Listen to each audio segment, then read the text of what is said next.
Hello అందరికీ, అందరు ఎలా ఉన్నారు? నేను మీ భవ్య. ఈరోజైతే పిల్లల కోసం ఈవినింగ్ స్కూల్ నుంచి రాగానే ఇంకా లెమన్ జ్యూస్ తాగేస్తారని వాళ్ళ కోసం అయితే 2 లెమన్స్ తీసుకొని ఇలా స్క్వీజ్ చేసుకొని లెమన్ జ్యూస్ అయితే చేస్తున్నాను. ఇంక ఈవినింగ్ రాగానే చల్ల చల్లగా బాగుంటుంది కదా. నేనైతే గింజలు అయితే తర్వాత తీసేసుకుంటాను. అందుకని ముందుగా అయితే ఫస్ట్ లెమన్స్ ఒక్కొక్క గ్లాస్లో ఒక్కో లెమన్ అయితే ఇలా స్క్వీజ్ చేసుకుంటున్నాను. చేసుకున్నాక చూడండి, ఇలా స్పూన్ సహాయంతో లెమన్స్ అన్నీ తీసేసుకున్నాను. చూసారా? అన్ని లెమన్స్ తీసుకున్నాక ఇందులో 2 స్పూన్స్, ఒక్కో దాంట్లో 2 స్పూన్స్ షుగర్ ఎక్కువ యాడ్ చేయొద్దు. నేను కొంచెం షుగరు కొంచెం సాల్ట్ వేస్తున్నాను. షుగర్ ఎక్కువ యాడ్ చేస్తే మరీ స్వీట్గా ఉంటుంది కాబట్టి కొంచెమే షుగరు అండ్ కొంచెం సాల్ట్ కూడా యాడ్ చేశాను. చూసారా అండి? Salt add. ప్లీజ్ మన ఛానల్ ఎవరైతే ఫస్ట్ టైం చూసుకున్నట్లయితే లైక్ చేయండి, షేర్ చేయండి, సబ్స్క్రైబ్ కూడా చేయండి.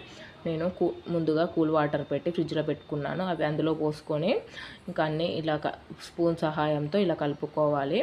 ఇలా కలుపుకున్నాక చూడండి, లెమన్ జ్యూస్ రెడీ. పిల్లలు వచ్చాక తాగుతారని అక్కడైతే పెట్టి పిల్లలు తీసుకురావడానికి అయితే నేను స్కూల్కి వెళ్ళిపోయాను. Please subscribe my channel.